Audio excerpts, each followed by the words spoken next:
अवधूत चिंतन श्री गुरुदेव दत्त श्री स्वामी समर्थ। तर नमस्कार स्वामी भक्तांनो, आपल्या स्वामी समर्थ महिमा या यूट्यूब चॅनलवरती स्वागत आहे। आपण आपल्या चॅनलवरती नवीन असाल तर आपल्या चॅनलला सबस्क्राईब नक्कीच करा। आज स्वामी माऊली आपल्याला सांगतात, आजचा दिवस मी उमेदीने, हिमतीने, जिद्दीने आणि मनापासून जगेन, कारण हा दिवस माझ्या आयुष्यात पुन्हा कधी उगवणार नाही हे मला ठाऊक आहे। एकटे एकटे चालताना आपलं गाणं गात जावं, आतल्या आतल्या पावसात डोळे मिटून निहात जावं। भिजलेल्या मातीला निर्मितीचे ध्यास असतात, सोबतीला आखरपर्यंत आपलेच फक्त श्वासच असतात। माऊली सांगतात, सुकलेले फूल सुगंध देऊन जातात, गेलेले क्षण आठवणी देऊन जातात। प्रत्येकाशी ओळख असतेच निराळी, कोणी मैत्रिणीत प्रेम तर कोणी प्रेमात मैत्रीण देऊन जातात। मराठीला जी मज्जा संस्था वाटते ती इंग्रजीला नर्वस सिस्टीम वाटते। दृष्टिकोनातला फरक दुसरं काय, ज्या दिव्यानेच हात भाजला त्या दिव्यालाच वाऱ्यापासून वाचवत होतो। स्वामी सांगतात, एखाद्याजवळ कितीही चातुर्य, हुशारी, अनुभव असला तरी अनंत काळातला एखादाच मोहाचा क्षण हे सगळे श्रेय गिळूनच टाकतो। या आयुष्याचा खेळ पण निराळाच, आपला कोण हे ओळखण्यात संपूनच जातं। माऊली सांगतात, लोक म्हणतात जगण्यासाठी पैसा लागतो। अहो, पैसा तर व्यवहारासाठी लागतो, जगण्यासाठी लागतात फक्त प्रेमाची माणसे, अगदी तुमच्यासारखी। तर आपले स्वामी माऊलींवरती विश्वास असेल तर कमेंटद्वारे आम्हाला नक्कीच कळवा। संवाद आणि वाद यात थोडा फरकच असतो। वाद कोण योग्य आहे शोधण्यासाठी असतो, तर संवाद काय योग्य आहे ते शोधण्यासाठी असतो। कौतुक करायला शब्द अपुरे पडतात, मग रागवताना ते कुठून येतात। आता कली मातत चालला आहे, त्याचा घाला चुकवायचा असेल तर नामावर तुम्ही फक्त विश्वास ठेवा। कोणीही काही सांगितले तरी नाम सोडू नका। जसे पाण्याचा मोठा लोंढा चालू असला की एखाद्या स्थिर झाडाला दोराने बांधून ठेवलेली वस्ती वाहून जात नाही, तसे तुम्ही नामाची घास घट्ट धरलीत म्हणजे काळ नाही करू शकणार तुम्ही।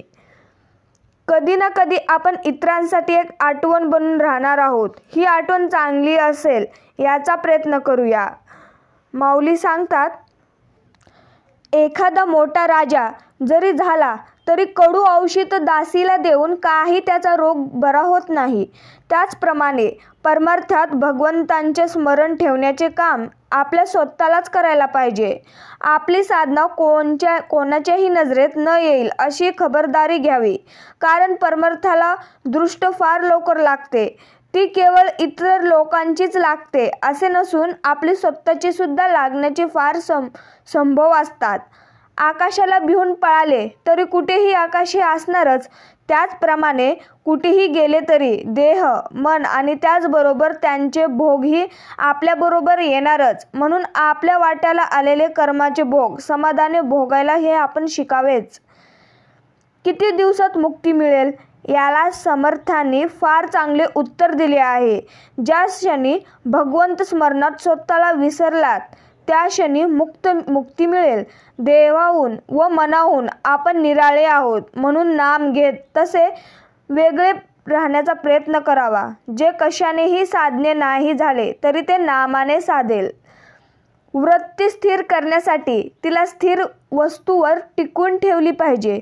भगवंती अशी एकच वस्तू स्थिर आहे। कोणाविषयी वाईट विचार मनात आणू नयेत, त्यापासून आपलेच मन गढळून होते। दुसऱ्याचे मोठेपणा राखून आपला मोठेपणा तुम्ही कधीच वाढवू नये। माऊली सांगतात, जगात असे कोणतेही पाप नाही की जे नामासमोर राहू शकेल। नाम हे त्यांच्या शत्रूलाही मदत करते, तरी ते आपल्याला मदत करीलच। तुम्ही कुठेही राहा पण नामात असा। नाम एवढे बळजबरीने घ्या, श्रद्धेने घेतले तर जास्त बरे। वृत्ती सांभाळून नामात राहिलात तर त्याहूनही जास्तच बरे। आपण थोडा तरी नियम करावा। उदाहरणार्थ जसे जेवायच्या आधी, रात्री निजताना, सकाळी उठताना नाम घ्यायचेच, भगवंतांची आठवण करायचीच. असे गेले तर ते आयुष्यात उपयोगी पडेल. प्रपंचाचा प्रयत्न आज तो जो चालू आहे तसंच करीत जावा, पण मला भगवंत हवा असे म्हणत जावे. जो शुद्ध मनाने परमेश्वरांचे चिंतन स्मरण करतो त्याला सहाय्य करायला परमेश्वर सदैव तयार असतो. सदैव नामात राहण्याचा प्रयत्न करा आणि नीतीला धरून राहा, त्यानेच तुम्हाला भगवंत भेटेल. दुसरा मनुष्य ज्यावेळी आपल्याला त्रास देतो त्यावेळी त्यामध्ये 50% आपली कल्पना असते, बाकी उरले 50%. त्याबद्दल त्याने दिलेला त्रास मी करून घेणार नाही ही वृत्ती असावी. वृत्ती स्थिर होणे, शांत होणे याचे नाम समाधान. वृत्ती भगवंतांच्याच ठिकाणी ही स्थिरच ठेवावी तुम्ही. देह बुद्धी आहे तोवर, म्हणजे मी देही आहे ही भावना आहे तोपर्यंत काळजी राहणारच. काळजी मनातून असते. जोवर संचय फिटत नाही, परमेश्वराचा आधार वाटत नाही, तोवर काळजीही मनाला सोडितच नाही. काळांचे विसरावे, उद्याचे विचार करू नये, आज नाम सोडू नये. परिस्थितीत व भोग चुकत नाहीत, पण समाधान राहायचे असेल तर नामानेच टिकेल. माऊली सांगतात, जोपर्यंत परक्याने दिलेले दुःख भगवंतानेच दिले असे वाटत नाही तोपर्यंत आपण भगवंतांचे झालोच नाही. संकट देवाने आणली तरी ती सोसायची शक्तीही तोच देतो. सामर्थ्याचे होऊन असे भ्यावे का? नामाची काळजी घ्या ना, म्हणजे काळजी करायची वेळच तुमच्यावर येणार नाही. जेव्हा जेव्हा आपल्याला दुसऱ्यांचे दोष दिसतात तेव्हा आपले चिंत अशुद्ध आहे असे समजून आपण परमात्म्यांची करुणा भाकून त्याला शरण जावे आणि माझे चिंत शुद्ध कर अशी त्याला विनंती करावे. असे केले म्हणजे आपले चिंत शुद्ध होत जाते. प्रत्येकाची गोतावळी ठरलेली आहे. वेताळाची स्वारी निघाली की त्याचबरोबर पिशाचे निघायचीच आणि भगवंतांची स्वारी निघाली की त्याचबरोबर दया, क्षमा आणि जिकडे तिकडे आनंदी वृत्ती ही असायचेच. त्याचप्रमाणे पैसा आला की त्याचबरोबर तळमळ, लोभ, असमाधान ही यायचीच. कोणत्याही ज्ञानाचा बरा वाईट उपयोग तो करणाऱ्यावर अवलंबून असतो. ज्ञान हे मुळात पवित्र आहे. जे ज्ञान, नीती आणि धर्म यांच्या पायावर उभे असते ते जास्त प्रभावी ठरते. सर्वांचे एकमेकांवर प्रेम वाढेल आणि सर्वजण एकत्र येतील असे ज्ञान असावे आपले. असंच तुमचे काही अडचणी असतील तर आम्हाला कमेंटद्वारे नक्कीच कळवा. पैशाच्या नुकसानीपेक्षा वेळेचे नुकसान नेहमीच मोठे असते, हे आयुष्यभर लक्षात ठेवावे. कारण पैशाची भरपाई आयुष्यात कधीतरी होऊ शकते, पण वेळेची भरपाई कधीही होऊ शकत नाही.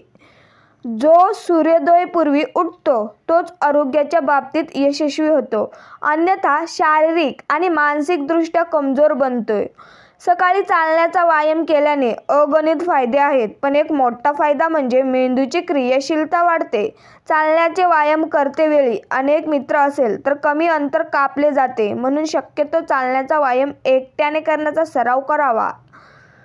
माऊली सांगतात, जसे की कोणताही व्यक्ती जर डिक्शनरीवर झोपला तर स्पेलिंग पाठ करू शकत नाही किंवा कितीही पुस्तक उशाशी घेतले तरी अभ्यास डोक्यात जाऊ शकत नाही. तसेच कुठलाही व्यक्ती बिना मेहनत केल्याशिवाय आपली कामाची शक्ती वाढवू शकत नाही. त्यासाठी मेहनतीला पर्याय नाही, त्यामुळे मेहनतीला तुम्ही जास्त महत्त्व द्या.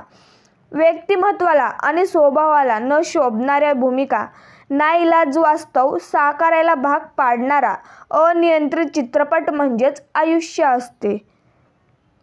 कधी कधी जेव्हा जेव्हा आपला तर्क चुकीचा ठरतो तेव्हा तेव्हा आपला निर्णयसुद्धा चुकीचा ठरू शकतो आणि मग त्यामुळे आपण सपशेलच चुकतो. त्यावेळेस त्याला आपला अहंकार व फाजील अभिमान व अज्ञान कारणीभूत असते. त्यामुळे आपल्याला अयशस्वी व्हायचे असेल किंवा यशस्वी व्हायचे असेल तर वरील गोष्टींना आयुष्यात तुम्ही थारा देऊ नये. जीवन जगताना माणसाने नेहमी स्पष्ट बोलावे, पण ते असे बोलावे की ज्यामुळे समोरच्याला कष्ट होणार नाहीत व तुमचे असलेले नाते नष्ट होणार नाहीत. कारण नाते तोडणे खूप सोपे असते, पण जोडणे व टिकवणे सर्वात कठीण असते. म्हणून जोडणाऱ्याला व टिकवून ठेवणाऱ्याला व्यक्तीला आपल्या जीवनात तोडणाऱ्याला व्यक्तीपेक्षा महत्त्वस्थान असते. हे निखळ आपले सत्य आहे. अहंकार व भ्रम ह्या दोन गोष्टीमुळे माणसाचे प्रचंड नुकसान होते आणि ज्या दिवशी आपण त्याचा त्याग करू त्या दिवसापासून आपल्या जीवनात प्रगतीला सुरुवात झाली असे आपण समजून जावे. खरे सौंदर्य हे शिंपल्यातल्या मोत्यासारखे असते. ते पाहण्यासाठी आत डोकावे लागते. त्यासाठी त्याला कितीतरी खडतर परिस्थितीतून हे जावेच लागते. यावरूनच त्याची आपल्याला किंमत ठरते. स्वामी सांगतात, सुख आहे सगळ्यांजवळ, पण ते अनुभवायला वेळ नाही. सगळ्यांची नावे मोबाईलमध्ये साठवलेली आहेत, पण 4 शब्द बोलायचा वेळ नाही. इतरांकडे सोडा, पण स्वतःकडे बघायलाही तुम्हाला वेळ नाही. जगण्यासाठी चाललेल्या धावपळीत जगायलाच आज वेळ नाहीये. आयुष्य सुगंधित अगरबत्तीसारखं असावं, पण सुगंधित अगरबत्ती सिद्ध होण्यासाठी तिची स्वतः जळण्याची तयारीसुद्धा असायला हवी. तेव्हाच पेटून सुगंध पसरवू शकतो. आता फक्त मंद निखार असतो जी स्वतःजवळच असते आणि आजूबाजूला असलेल्या अनेकांना आपल्या कर्तव्याची दखल घ्यावी लागते. आपसूक त्या लोकांच्या तोंडून शब्द बाहेर पडावेत, वा क्या बात है. माऊली सांगतात, सत्य आणि स्पष्ट बोलणारा कडू वाटत असला तरी तो धोकेबाज कधीच नसतो. त्यामुळेच तर चांगल्या रस्त्याला गतिरोधक आणि चांगल्या व्यक्तीला विरोधक असेच म्हणतात. जी गोष्ट आपल्या आयुष्यात हवीहवीशी वाटत असते, जशी उदाहरणार्थ कार, बंगला, पैसे इत्यादी काहीही, ती मिळवण्यासाठीचा एकमेव उपाय म्हणजे ती मिळवण्यासाठी किंवा होण्यासाठी दुसऱ्याला मदत करा. त्यानंतर तुम्हाला पाहिजे असलेली ती गोष्ट आपोआपच मिळते. हे तंतोतंत खरं आहे. पण हवीहवीशी गोष्ट जर वाईट असेल तर तीच गोष्ट तुमच्या बाबतीत पण घडते.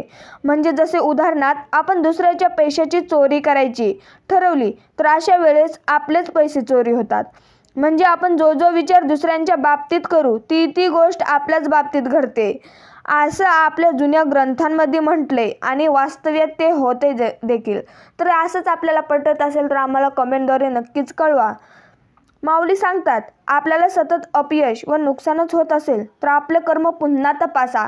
त्यात काही चुकीचे करत असाल तर त्यात सुधारणा करा आणि सुधारणा करायची नसेल तर आयुष्यभर अपयश सहन करण्याची तुम्ही तयारी ठेवा. मग काही प्रॉब्लेम नाही त्यात. तर असेच आपल्या माऊलींचे संदेश पाहण्यासाठी आपल्या चॅनलला तुम्ही सबस्क्राईब नक्कीच करा. श्री स्वामी समर्थ. जय जय स्वामी समर्थ. धन्यवाद.